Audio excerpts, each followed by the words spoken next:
अज्ञानतिमिरान्धस्य ज्ञानाञ्जनशलाकय चक्षुरुन्मीलितं येन तस्मै श्री गुरवे नमः। नमः ॐ विष्णुपादाय श्रीगौरप्रियमूर्तये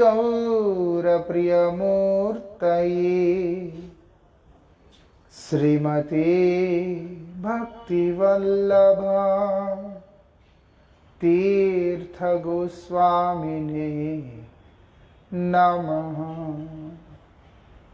यतीन्द्रियनमस्तुभ्यं गौरकृष्णप्रियात्मने रूपानुगगति ज्ञाय गुरुदेवाय ते नमः। पतितपावन परम करुणामयी परमाराध्यतम श्रील गुरुदेव नित्य लीला प्रविष्टोम विष्णुपाद परमहंस परिव्राजकाचार्य अष्टोत्तर शतश्री श्रीमद श्रील भक्ति वल्लभ तीर्थ गोस्वामी महाराज जी के अभय चरण में असंख्य कोटि साष्टांग दंडवत प्रणाम करते हुए उनकी अहेतु की कृपा प्रार्थना करता। परमाराध्य श्री गुरुपाद पद्म की असीम अनुकंपा से भगवत चर्चा का सुअवसर सौभाग्य हम लोगों को प्राप्त हो रहा है, जिसके अंतर्गत शरणागति क्या होती है उसके बारे में हम लोग चर्चा कर रहे हैं। भगवान का कृपा उन्हीं पे होता है जो लोग भगवान के श्री चरणों के आश्रित होते हैं, उनके श्री चरणों के शरणागत होते हैं। स्वेच्छाचारी जीव के प्रति भगवान का कृपा नहीं होता है। भगवान का कृपा अगर किसी ने प्राप्त करना है उसके लिए उन्हें भगवान के चरणों में शरणागत होना होगा। इसलिए वो जो शरणागति का सूत्र जो कि हमें हमारे आचार्यों के द्वारा प्राप्त है, जिसका चिंतन हम लोग यहाँ पर कर रहे हैं। एक शरणागत भक्त के हृदय में एक ही भाव रहता है, वो क्या? मैं मेरे शरणदाता मेरे प्रभु उनका कृपा को प्राप्त करूं, मैं उनका कृपा को प्राप्त करूं, बस और कुछ मुझे चाहिए ही नहीं। मैं आपके कृपा को प्राप्त करना चाहता हूं और मेरे अभिलाष कुछ और है ही नहीं। क्योंकि आपकी कृपा ही मेरे परम रक्षा करने वाला है, मेरे प्राणों का रक्षा करने वाला है, वो केवल आपका कृपा है और कुछ नहीं है। मैंने सोचा ये मेरा रक्षा करेगा, वो मेरा रक्षा करेगा, ये मेरा उद्धार करेगा, ये मेरा साथ रहेगा, लेकिन अंत में मैं देख पा रहा हूं ये सब मेरे प्राणों को हरण करने वाले दस्यु बन के बैठे हुए हैं। इसलिए हे प्राणेश्वर प्रार्थना कर रहे हैं। प्राणेश्वर मतलब प्राणों का ईश्वर है, स्वामी, प्राणों का नाथ, इसलिए प्राणनाथ प्राणेश्वर। हमारे जो प्राण हैं उसके ईश्वर कौन है? गोविंद है। मैं आपके चरणों में इस प्रार्थना को लेकर के आया हूं। अगर आप मुझसे कहें कि मैं आपका कृपा का अभिलाषी क्यों हूं, इसीलिए मैं आपसे ये निवेदन कर रहा हूं कि हे प्राणेश्वर, हे कृष्ण, कब हूं की शर्म की बात, कैसे बोलूं मैं अपनी निर्लज्जता की बात। ये भी कहना बड़ा कठिन है। इतना शर्म आता है कि मैं आपके सामने बोलूं तो किस प्रकार से बोलूं, क्योंकि इतना शर्म की बात है। आप पूछ तो रहे हैं कि मेरा कृपा तुम्हें किस प्रयोजन से चाहिए, किस लिए चाहिए। तुमको अगर मेरा कृपा चाहिए तो किस लिए चाहिए। बोलते हैं नाथ बोलूं कैसे मैं आपको। एक तो क्योंकि ये बड़ा ही शर्म की बात है। वो बोलते हैं ऐछेन पाप नाही योहाम ना करलू सहस्र सहस्र बेरी नाथ। हे नाथ, हजारों हजारों बार, एक बार नहीं, सहस्रों सहस्रों बार, ऐछेन पाप नहीं, ऐसा कोई पाप नहीं जिसको मैंने ना किया हो। बोलते हैं एक बार नहीं, एक बार होने से चलो गलती समझ सकते हैं, यहां पर ऐसी स्थिति है हजारों बार मैंने एक ही पाप को किया, कर रहा हूं, ये मेरा स्थिति है। जो एक ही पाप कर्म को पुनः पुनः करने का मतलब है वो गलती नहीं है, वो प्रवृत्ति है, अभ्यास है। इसलिए गलती सुधारा जा सकता है, लेकिन जो प्रवृत्ति मलिन हो गया है, जिसके संस्कारों के अंदर मलिनता घुस गया, वो कैसे सुधरेगा। इसलिए बोलते मेरा एक शर्म की बात, निर्लज्जा की बात है कि मैं आपको बोलूं कैसे कि मेरे अंदर पाप कर्मों के प्रति मेरा प्रवृत्ति इस तरीके से हो चुका है। बार बार करे जा रहा हूं, लेकिन छोड़ने का इच्छा भी नहीं होता है, ये बात। इसीलिए आपके पास आया हूं, और किसको जाके कहूंगा।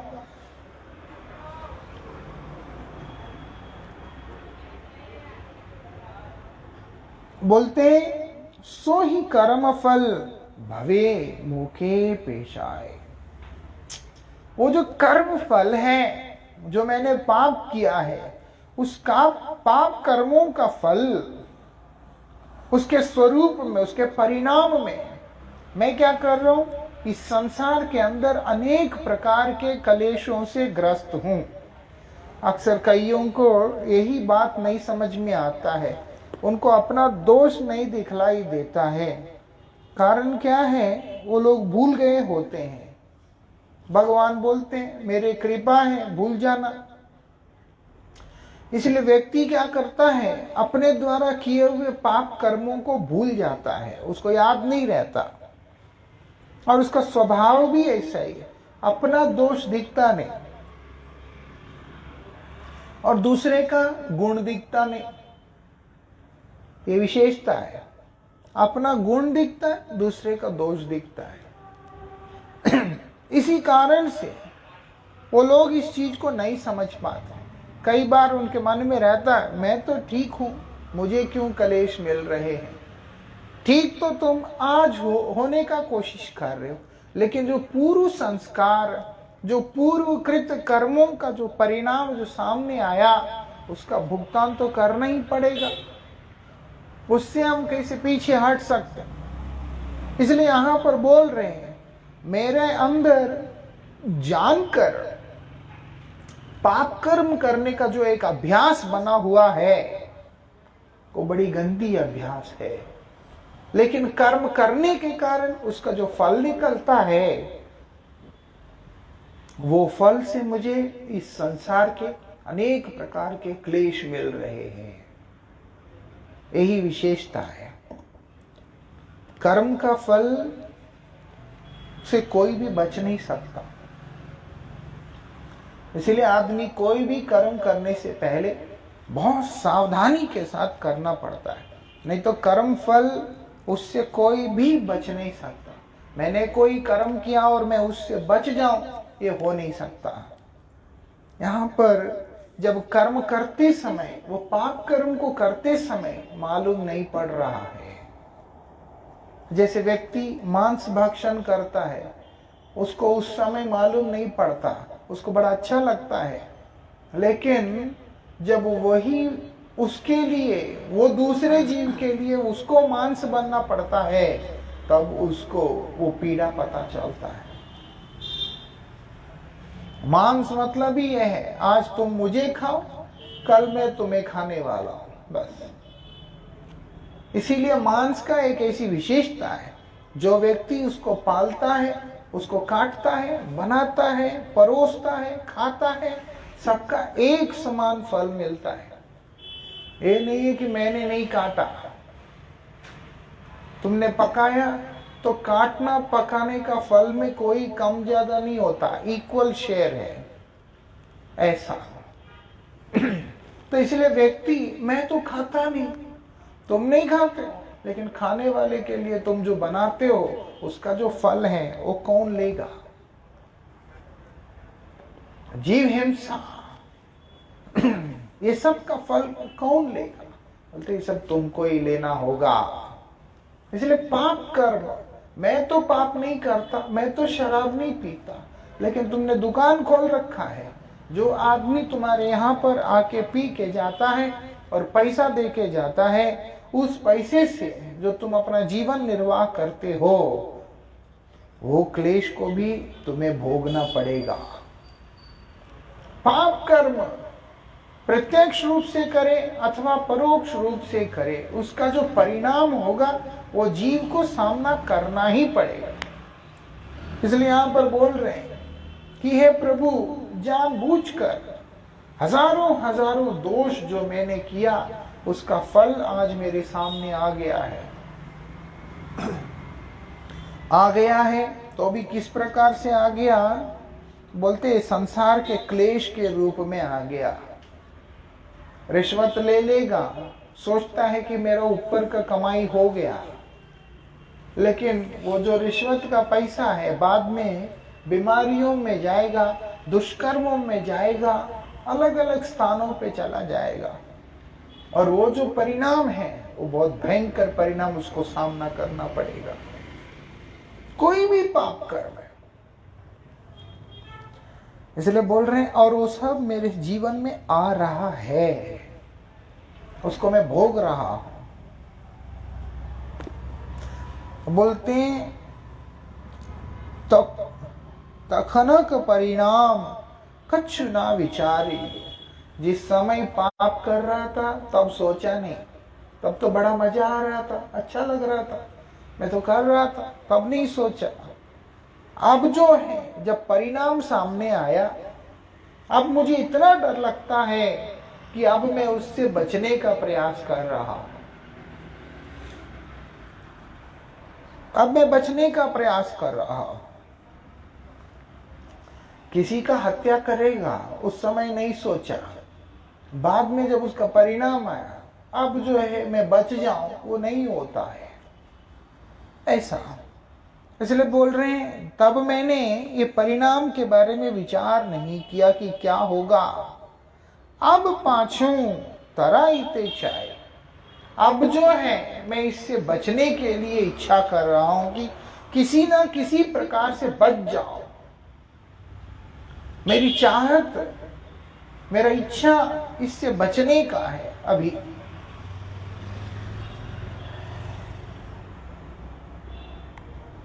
कैसे बचेगा? बोलते हैं भगवान के चरणों में आश्रित होने से बचेगा।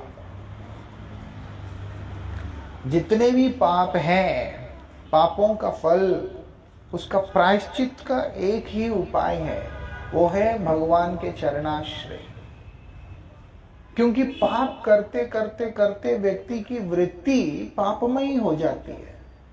तो इसीलिए पाप का अगर मार्जन हुआ भी है, वो अपने पापों के लिए कन्फेस कर भी लिया हो, लेकिन वो जो पाप करने की जो एक प्रवृत्ति बन चुका है, माइंडसेट जो बन चुका है, उसका प्यूरिफिकेशन नहीं होता है।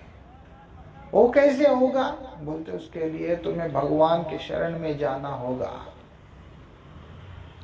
ऐसा। इसलिए लोग बोलते गंगा में नहाने से पाप जाता है। क्यों नहीं जाता? जरूर जाता है। लेकिन पाप करने की जो गंदी आदत बना हुआ है वो नहीं जाता है। इसी कारण से वहां से निकल के बाहर आते ही फिर गंदा काम करेगा। ऐसा जैसे हाथी अच्छा खासा नहा के आ जाता है, बाहर आने के बाद फिर कीचड़ में जाके लोटपोट कर लेता है।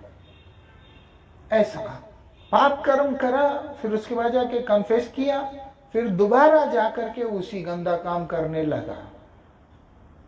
ऐसा इसलिए जहां पर उसको इस बात का समझ आता है कि जो भी पाप करो बाद में जाके गंगा नहा लो या कन्फेस कर लो, कुछ भी कर लो तो पाप चला जाएगा, तब वो उसका कपटता बन जाता है। वो कपटता बन गया उसका, और ऐसे कपटी व्यक्ति जो होगा उसका उद्धार नहीं होगा। ऐसा इसलिए बोलते हैं यहां पर पाप का फल जाएगा कैसे? इतना पाप किया, इतना हिंसा किया, इतना दुष्कर्म किया। वो बोलते हैं भगवान के शरण में जाने से जाएगा। इसीलिए यहां पर आके भगवान के चरणों में निवेदन करें। बोलते हैं दोख विचार एई तू दंड देओ भी हम भोग कर्म संसार। बोलते हैं हे प्रभु,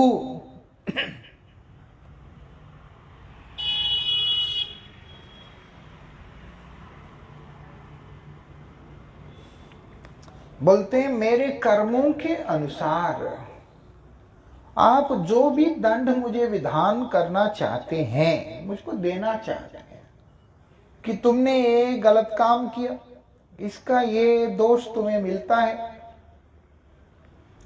ये सजा तुमको मिलेगा, बोल के जो आप मेरे लिए सजा निश्चित करेंगे उसको मैं भोग करने के लिए तैयार हूं। भगवान के द्वारा प्राप्त होने वाला दंड भी पुरस्कार होता है, जबकि संसार के अंदर प्राप्त होने वाला पुरस्कार भी किसी दंड से कम नहीं होता है। यही विशेषता है। इसलिए बोलते हैं संसार के द्वारा, बोलते हैं वैष्णव प्रतिष्ठा ताते करो निष्ठा, ताते ना भजिले ओडी पे रौ।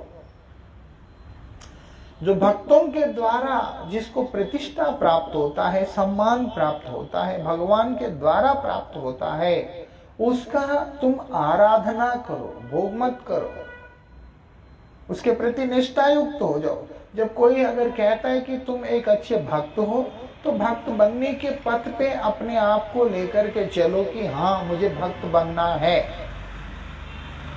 ये नहीं मानना कि मैं भक्त बन गया, लेकिन यह है कि मुझे भक्त बनना है, इस उद्देश्य से आगे बढ़ना है। लेकिन संसार का जो कुछ भी हमें प्राप्त होता है, बोलते हैं उसको एक सूकर की विष्ठा की तरह तुलना किया है। संसार का भोग, संसार का यश, संसार का वैभव सब उसी प्रकार से। ऐसी विशेषता है उसका। इसलिए यहां पर बोल रहे दंड विधान आप करें। अगर आपने दंड दिया भी है तो उसमें मेरा मंगल ही निश्चित होगा। भगवान कभी भी किसी का अहित अमंगल नहीं करते हैं, इसलिए भगवान ने दंड विधान किया, मतलब है कि जीव का कल्याण का कार्य किया।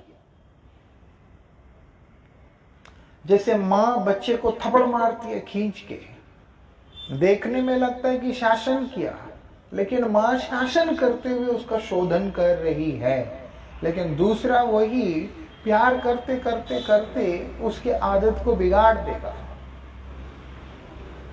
ये अंतर होता है। क्या बोलते हैं यहाँ पर,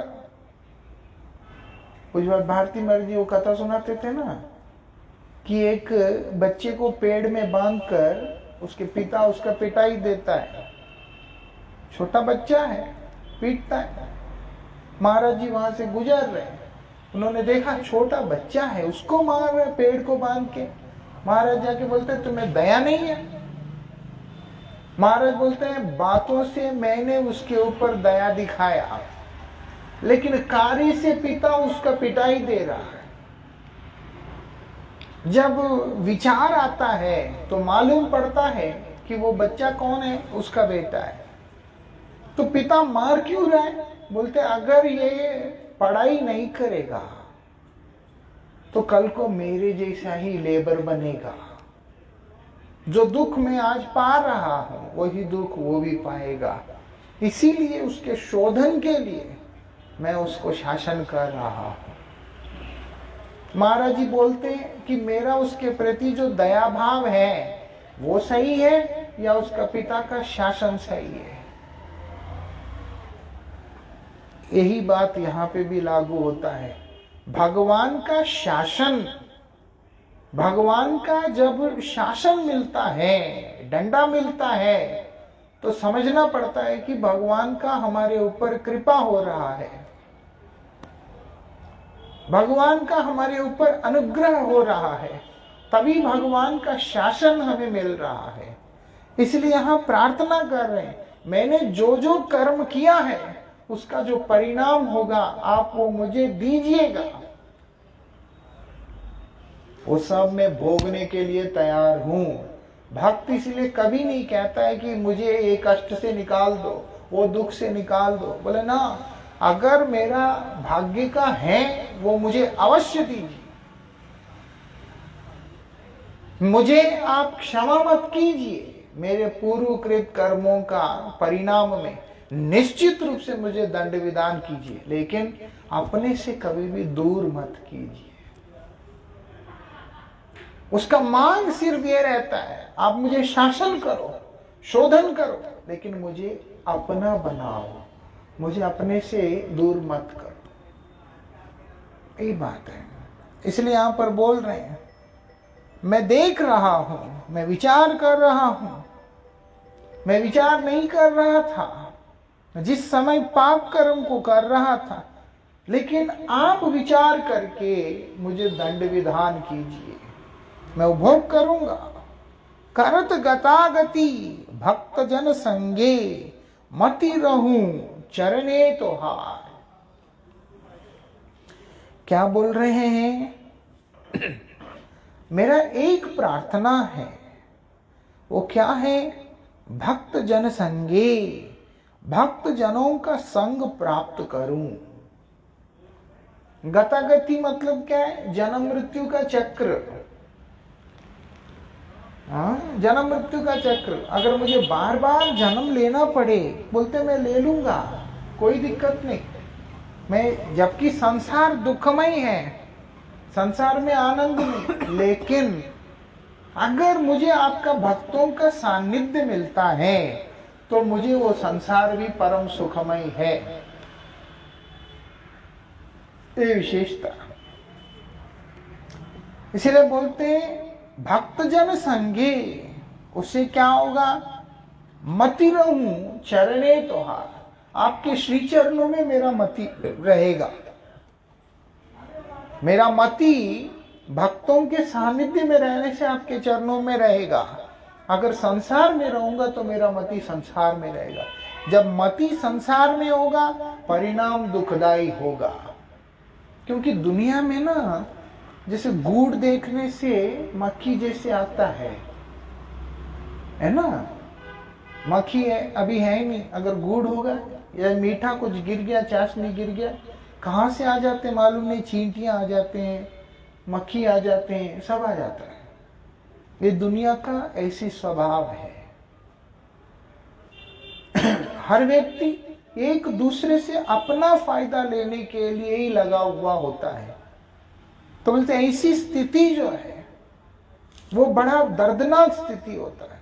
इसीलिए बोलते हैं मुझे आपके भक्तों का संगति चाहिए। भक्तों का सिर्फ एक मतलब होता है, वो है भगवान। बस भगवान के लिए जीना, भगवान के लिए करना। इसलिए बोलते हैं उनके बीच में रहने से मेरा मन भी आपके चरणों में लग जाएगा। मेरा मन आपके चरणों में लग जाएगा भक्तों के संगति में रहने से, भक्तों की कृपा से, जो कि अभी तक मेरा मन आपके चरणों में लगा नहीं, इसीलिए सारे कर्म मेरे पापमयी हो रहे हैं। ऐसा श्रीमद् भागवत जी के अंदर बताया, एक आदमी अगर क्लेम करता है कि मैंने कोई पाप नहीं किया जीवन में, आप बोलते हैं पाप होते हैं, मानते हैं, लेकिन महाराज मैंने तो कोई पाप किया नहीं, मैंने कभी किसी को कष्ट नहीं दिया, कोई हिंसा नहीं किया, कोई गंदा काम नहीं किया, कुछ भी नहीं किया। बोले क्या किया तुमने? बोलते हैं सिर्फ अपना परिवार का देखता रहा, मेरे बच्चे, मेरी पत्नी, सब घर गृहस्थी अच्छा सा चलाया और उसके बाद अपना जिंदगी आराम से चलाया, सब कुछ ठीक किया, अपना रहा, सुख से रहा, कुछ नहीं किया, मैंने कभी किसी को कष्ट नहीं दिया। बोलते हैं वो भी महापापी है। बोले कोई गलत काम तो किया नहीं, पापी कैसे हुआ? तो बोलते हैं जगतेर पिता कृष्ण, भगवान कौन है? इस संसार का पिता है। एक बच्चा जिसको माता पिता पाल पोस के बड़ा करते हैं, वो अगर उनको छोड़कर कहीं और चला जाता है, जब उनका आदर नहीं करता, सेवा नहीं करता है, तो क्या माना जाता है? वो तो पितृद्रोही है ना। बचपन से पाल पोस के बड़ा किया, पढ़ाई लिखाई करके बड़ा किया, सब कुछ किया, अब जब माता पिता की जरूरत है तो उनकी सेवा छोड़ के चला गया है, उसको पितृद्रोही कहते हैं। बोलते हैं ऐसे ही माता के पेट में भगवान ने भोजन दिया है ना। कौन दिया? भगवान ने। श्वास कौन दिया अंदर? जो व्यक्ति सांस ले रहा है, माता के पेट में भी भगवान ने श्वास दिया।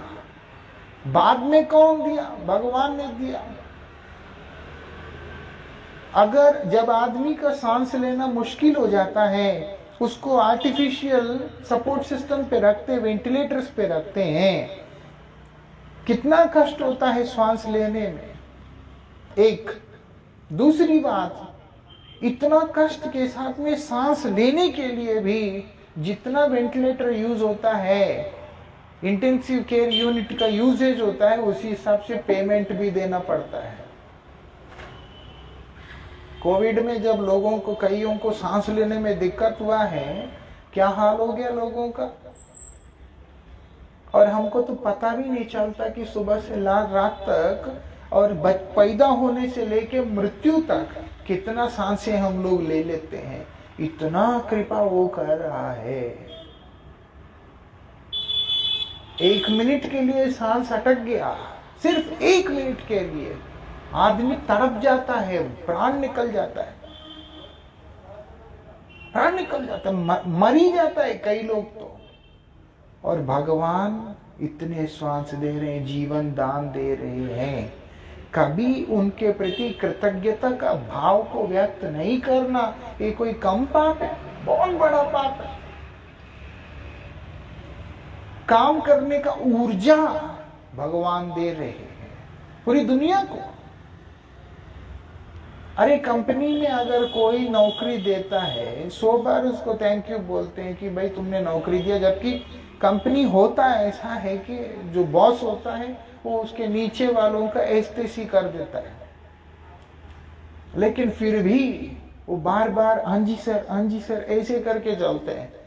लेकिन उसके सामने जो ऊर्जा दे रहा है काम करने का, उसके सामने धन्यवाद का भाव भी नहीं आना, इससे बड़ा दुर्भाग्य और क्या है। साग सब्जी इत्यादि जो भी व्यक्ति भोजन करता है, फल फूल जो भी भोजन करता है, अगर खाने का चीज ही नहीं है, जमीन में उस उपजाऊ शक्ति ही नहीं है, बंजर हो गया, जमीन जल गया, तो कहां से करे। भगवान ने कृपा करके ऐसी उपजाऊ जमीन भी बनाया है जिससे व्यक्ति अपने लिए भोजन तैयार कर सकता है।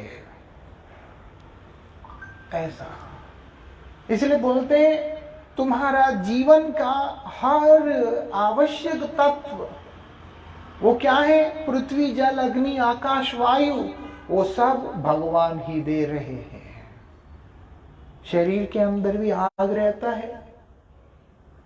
थर्मामीटर लगाने से कितनी परसेंटेज का अंदर हीट है, आग है, वो दिखाई देता है ना, टेम्परेचर पता चलता है, वो आग ही तो है। इसलिए मरने के बाद शरीर ठंडा हो जाता है बिल्कुल, क्योंकि आग खत्म हो गया अंदर का। अग्नि है शरीर में, वही अग्नि, वो जो वृक नामक अग्नि, जो भोजन हम खाते हैं उसको पचा देता है। इतनी अद्भुत फिल्टर्स जो है अंदर लगा हुआ है, जो चीज को जहां भेजना है उसको वहां भेज देता है, और जो वेस्टेज है उसको बाहर भी निकाल देता है। ऐसा आप देखो, 1-2 दिन आदमी को कॉन्स्टिपेशन होता है तो प्राण सूख जाता है, कितना कष्ट है। लेकिन कितनी फ्री मोशन होता है, सब कुछ फ्री होता है, ब्लड सर्कुलेशन होता है, सब कुछ, each and everything very well organised है। किसके द्वारा? तब भी जब आदमी जाके भगवान को कृतज्ञता ज्ञापन नहीं करता, थैंकफुल नहीं होता, बोलते तू कितना भी अच्छा आदमी है, तुम सबसे पापी आदमी है। ऐसा हो सकता है तुम अच्छा है तुम्हारे दृष्टि में, लेकिन जो तुम्हारे लिए इतना कुछ किया गोविंद ने, उसके लिए तुम्हारा कोई कृतज्ञता का भाव ही नहीं। बोलते ऐसे जो व्यक्ति होते हैं वो भी रौरव नामक नरक में जाके गिरते हैं। अंधतम नरक बहुत भयंकर स्थान होता है, बोलते उसको वहां पे जाना पड़ता है, उसके अंदर जाके वही रहना पड़ेगा। कई तरह के नरक है, उसमें से अच्छा आदमी क्यों ना हो, अगर वो भगवान के प्रति धन्यवाद का भाव नहीं है तो वो भी नरक में जाएगा। इसलिए यहां पर बता दिया। लगता है कौन देख रहा है, कौन देख रहा है? देखने वाला सब देख रहा है। अगर नहीं देख रहा होता, एक आदमी इतना अमीर नहीं होता और एक आदमी इतना भिखारी भी नहीं बना हुआ होता है। ऐसा देखने वाला देख रहा है, इसलिए देने वाला बराबर दे रहा है। तुम नहीं देख पा रहे। अब मैं इधर बैठा हुआ नीचे देख नहीं पा रहा, और इधर ही अगर बैठूंगा तो जीवन में नहीं देख सकता नीचे, और मैं बोलूं कि नीचे कुछ है नहीं। जैसे कुएं के अंदर रहने वाला मेंढक बोलेगा कि कुआं के अलावा कुछ है नहीं, तो मेंढक की बेवकूफी है। जब वो एक्सप्लोर करेगा निकल के तो पता चलेगा कि नहीं, बहुत कुछ है। कुएं में रहा तो उसको क्या पता चलेगा। ऐसा कई चीजें हमें दिखते नहीं है, और कई चीजें दिखते हैं वो होते भी नहीं है। अब आसमान जो दिख रहा है, कहाँ है आसमान? आसमान है? नहीं है। पानी के अंदर रंग दिखाई देता है, पानी में रंग का है। जैसे जैसे अलग अलग लेवल के जो लैंड होता है पानी में, उसके जो कलर लेयर्स जो है वो डीप होते चले जाते हैं। इसलिए जब बहुत ज्यादा गहरा होता है वहां पर ब्लैक कलर में दिखाई देता है, ऊपर अलग कलर में दिखाई देता है। कहने का मतलब है पानी में रंग का है, लेकिन दिखलाई देता है। अलग अलग समुद्र का अलग अलग रंग भी दिखाई देता है। अरे पानी में रंग का है, वो दिखता है। हवा दिखता नहीं, लेकिन है। कई चीजें ऐसे होते हैं। ऐसे ही भगवान का कृपा भी बाह्य दृष्टि से दिखता नहीं है, लेकिन उनके कृपा के बिना सृष्टि भी नहीं है। ये चीज समझना चाहिए। उनके बिना तो कोई सृष्टि है ही नहीं, एग्जिस्टेंस ही नहीं। ऐसा भागवत में कौन है? भागवत में वो कौन आदमी था जिसने बोले मैंने पाप नहीं किया? अभी आपने बताया ना कि भागवत में एक आदमी ऐसा था जो बोले मैंने कभी पाप नहीं किया। ये नहीं कहा। हाँ। भागवत के 5म स्कंद में नरकों का वर्णन आता है, जिसमें बताया कि कौन कौन कार्य करने पे व्यक्ति नरक में जाएगा। उसमें से मैं कह रहा हूं कि अगर कोई क्लेम करता है कि मैंने कभी कोई गलत नहीं किया, अगर उसके लिए भी बताया कि नहीं तुमने कुछ भी नहीं किया, लेकिन भगवान की आराधना नहीं किया, वो ही अपने आप में पाप है। ऐसा है ना। बोलते मैंने सब कुछ अच्छा किया बोले कोई बात नहीं, लेकिन भगवान का सेवा तो नहीं किया, इसलिए बोलते वही महापाप है। ऐसा जो पाप किया सो किया ही है। जो नहीं करने वाला व्यक्ति भी भजन ना करने पे वो भी पापी ही होता है। इसलिए यहाँ पर इसी बात को जोर दे करके बोल रहे हैं। बोलते हैं इसलिए मैं जो हूं कितने भी जन्म लेने पड़े लेने को तैयार हूं। भक्त कह रहे भगवान से, क्योंकि ऑलरेडी बहुत जन्म ले लिया। कृष्ण से विमुख होकर भगवान गीता में बोलते हैं जातस्य ध्रुव मृत्यु ध्रुवम जन्म मृतस्य। जन्म लिया है तो मरना पड़ेगा, जो मर गया है फिर जन्म लेना पड़ेगा। बोलते इसीलिए ये जन्म मृत्यु के जो चक्र है उसमें तो मैं भटक ही रहा हूं और भी जाने को तैयार हूं, लेकिन इस बार मेरा एक निवेदन है। कोई बात नहीं, मैं फिर आ जाऊंगा, कई बार आया, लेकिन इस बार मैं क्या चाहता हूं, भक्तों का संग चाहता हूं, आपके भक्तों का संग चाहता हूं। उससे क्या मिलेगा, भक्त संग से तुम क्या करेगा अभी लेके। वो बोलते क्योंकि मेरा मन आपके चरणों में आ जाएगा। ये नहीं बोल रहे कि मेरा आप इधर से उद्धार कर दो, मुझे उठा दो, बोलते ना, बोलते मुझे आपके भक्तों के साथ रख दो। भक्त के पास जाने से क्या मिलेगा, भगवान का ही चर्चा मिलेगा। भक्त के पास दूसरा विषय ही नहीं होता। जैसे शराब पीने वाले के पास वो शराब के बारे में ही बोलेगा, मांस खाने वाले के पास मांस के बारे में ही बोले वो दुकान में बड़ा अच्छा मिलता है, ये दुकान में बड़ा अच्छा मिलता है, इसका मांस अच्छा होता है, उसका अच्छा होता है। कपड़े वाले के पास जाए वो कपड़े के बारे में ही बोलेगा कि ये मटेरियल अच्छा है, वो अच्छा, ये अच्छा। भक्त के पास जाएंगे वो भगवान के बारे में ही बोलेगा। बोलते भजन करने से ही अच्छा है, बोलते फायदा उसी में होता है, नहीं तो फायदा नहीं होता। इसलिए यहां पर बताया कि आप मुझे भक्तों का संग दे देना, उनके बीच में रख देना। कभी भी आओ, कितने बार भी आओ, भक्तों के बीच में रख देना।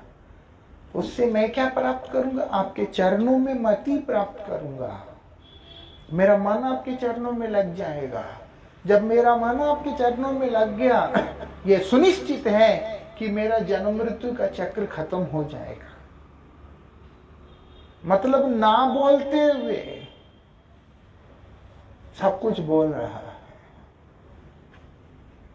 आप मेरे लिए ये करो, ये नहीं, मुझे आपका सेवा करने दो, ये बोल रहा है। ऐसा भक्त कभी भी ऐसा बोलेगा नहीं कि मुझे जो है सुख मिले, संपत्ति मिले, मेरे शरीर का कष्ट जाए, ये जाए, वो जाए, ये सब नहीं बोलते हो। वो बोलते जो देना है दे दो, अपने से दूर मत करो, बस। आप देखो पांडवों ने क्या बोला था, बोलते आप हमारे साथ रहो बस, और कुछ चाहिए नहीं हमें। हाँ, पूछा कृष्ण ने क्या चाहिए बताओ, बोलते मुझे कुछ नहीं चाहिए, आप हमारे साथ रहो बस। बोले ठीक है। जीता कौन, पांडव ही जीते हैं।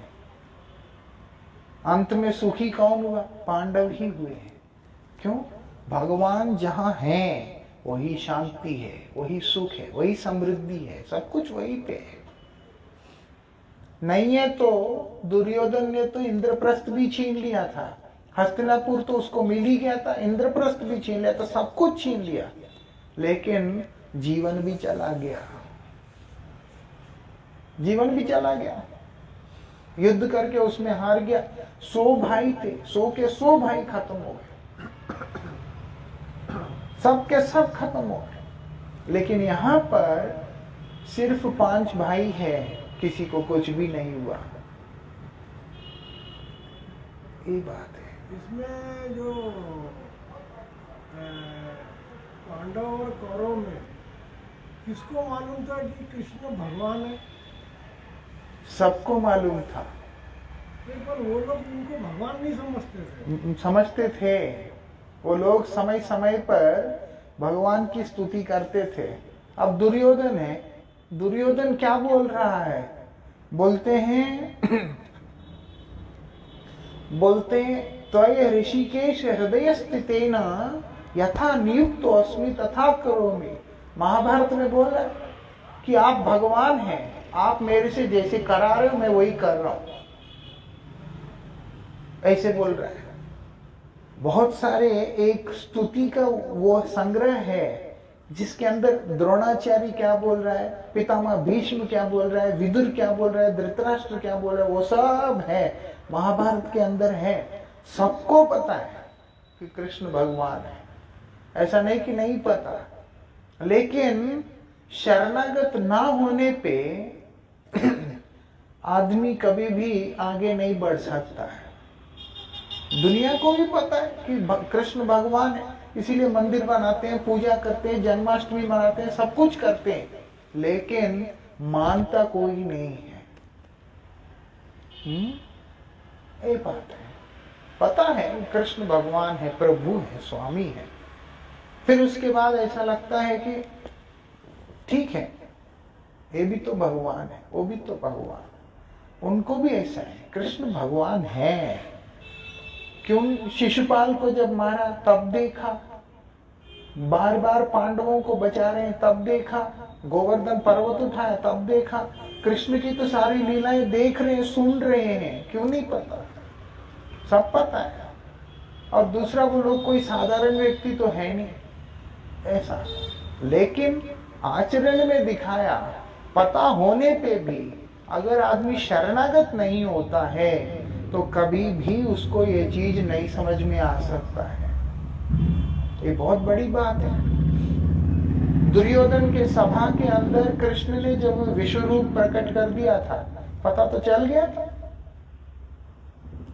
ऐसा नहीं कि नहीं पता चला। वो लोगों को, शकुनी को भी पता था कि कृष्ण पांडवों के पक्ष में रहना मतलब है पांडवों में जीतना है। संजय को पता था, अभी तो महाभारत का युद्ध खत्म भी नहीं हुआ था। संजय वापस आके, इसके दो विचार हैं। एक है किसी किसी मत के अनुसार संजय क्या करते हैं, पितामह भीष्म का सारथी बन के युद्ध भूमि में जाते हैं, बोलते हैं ऐसे, ऐसे भी भक्त मानते हैं, क्योंकि राज सारथी है, इसलिए पितामह का सारथी बनकर वो युद्ध में जाते हैं। सामने 10वें दिन जब पितामह भीष्म गिर जाते हैं तो रथ काली हो गया, तो फिर संजय वापस आते हैं। तब धृतराष्ट्र पूछते हैं कि क्या हुआ,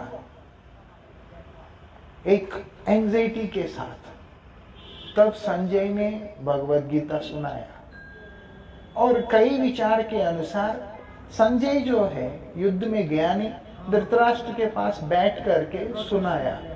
लेकिन दोनों में एक चीज जो है कॉमन है, वो ये, युद्ध खत्म होने से पहले संजय ने बता दिया था कि पांडव ही जीतेंगे, क्योंकि संजय को भी पता है, दिख रहा है सामने कि कौन है सामने, भगवान है।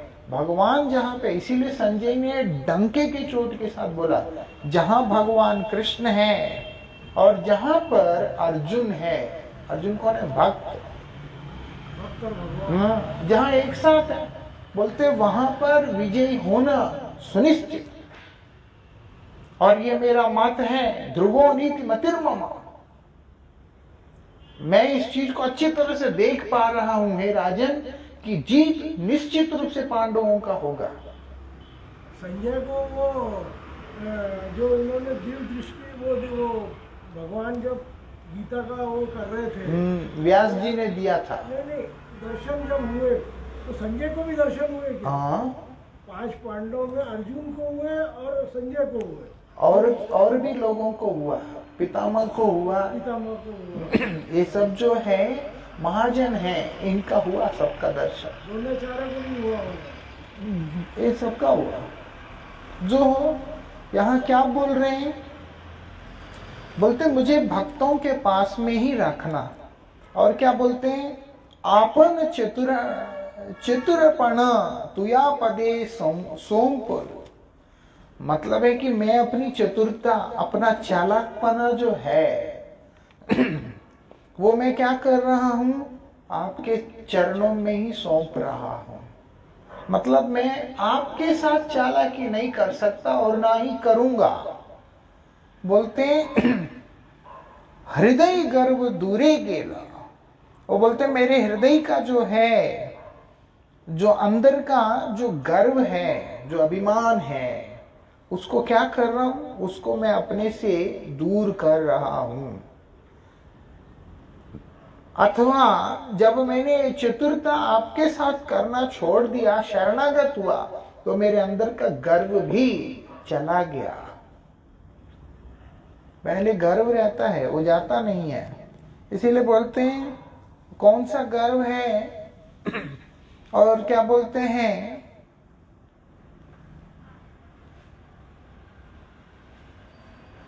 और उसके बाद मिथ्या अहंकार जो है, मैं कुछ हूं बोल करके जो भाव है, उसको भी मैं त्याग कर रहा हूं। अथवा आपके कृपा से, आपके चरणों में आश्रित होने पर वो सब मेरे जीवन से निकलता जा रहा है।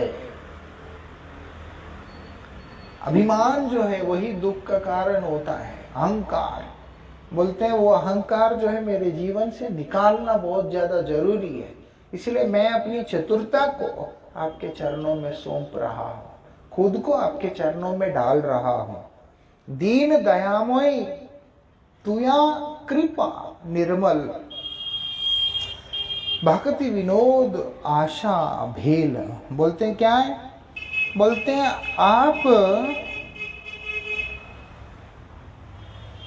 हैं आप परम दयामय हैं। और विशेष करके हम जैसे दीनों का, जो कि आपका आश्रय ले नहीं पा रहे हैं, जो कि संसार के दलदल में ही धसे हुए हैं, उन सब व्यक्तियों का आप कौन है, परम दयालु ठाकुर है, परम कृपामय है। इसीलिए आपकी जो कृपा है, वो बोलते हैं उसी का मेरा एकमात्र आशा है, प्राप्त करने की आशा है। आपके अत्यंत पवित्र जो निर्मल कृपा है, उसको प्राप्त करने का मेरा एकमात्र आशा है। ऐसे भक्तिविनोद ठाकुर भगवान के चरणों में निवेदन करते हैं। ये सब आत्मसमर्पण की सूचक है कि भगवान के चरणों में किस प्रकार से शरणागत होना पड़ता है, समर्पित होना पड़ता है, उसके विषय में यहाँ पर बतला रहे हैं। इसके आगे की चर्चा हम लोग कल करेंगे। अभी महामंत्र संकीर्तन करते हैं।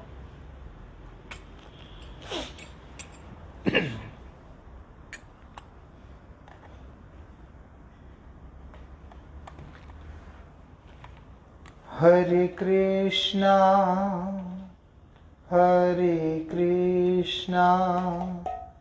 कृष्णा कृष्णा हरे हरे, हरे राम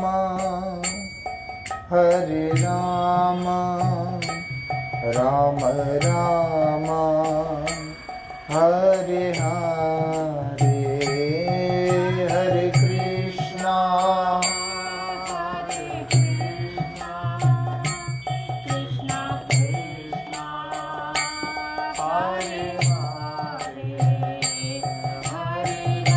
राम हरे राम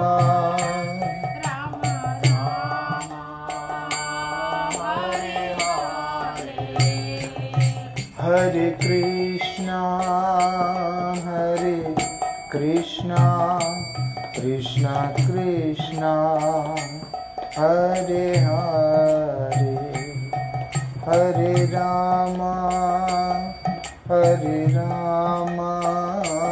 राम राम हरे हरे, हरे कृष्णा हरे कृष्णा